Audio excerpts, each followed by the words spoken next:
We return to our top story. This is a live look at the House floor where lawmakers are preparing to vote on a bill to end the government shutdown after 43 days. This has been the longest shutdown ever. After it passes the House, the bill goes to President Trump's desk for his signature. CBS News political director Fin Gómez joins me now. So, Fin, we've been talking about this 6-week-long standoff. How did we get to this point, and who are the winners and losers? I mean, if you look at winners and losers, Lindsay, I think House Democrats and Democratic leadership in Congress have taken a lot of incoming criticism from their party's base on ending this nearly 7-week standoff without getting what they expected. I mean, Democrats wanted to show their supporters that they were willing to take on President Trump and Republicans, but as of now, they did not get what they saw from the onset, which is to extend these ACA benefits. I mean, the good thing or even get a vote on schedule. The good thing for Democrats is that the next big test would not be until a year from now. The midterms, and in political terms, that's an eternity, right? So a lot can happen between now and then, but with a base this upset at Democratic leadership in Congress, they will have to make it up to them in a big way to alleviate their fury and frustration, Lindsay.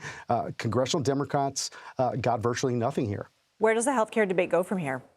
Yeah, at this point, the trajectory does not really change. House Minority Leader Hakeem Jeffries told CBS News today that Democrats will still press to extend a slate of expiring health insurance subsidies as this 43-day-long shutdown. It's hard to even express that, how long that is. Nears its likely end. The New York Democrat touted a separate bill that would extend the health insurance tax credits for 3 years.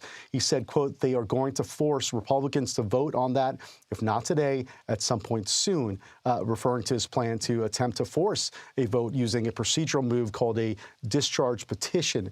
Jeffries will need several Republicans to sign it, though, Lindsay, and that could be a stiff uphill climb.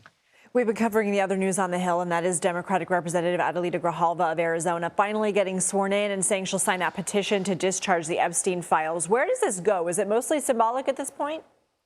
Well, I mean, Congresswoman Grijalva, and she's now a Congresswoman, signed that discharge petition immediately after getting sworn in by Speaker Johnson today, after a record 50-day wait.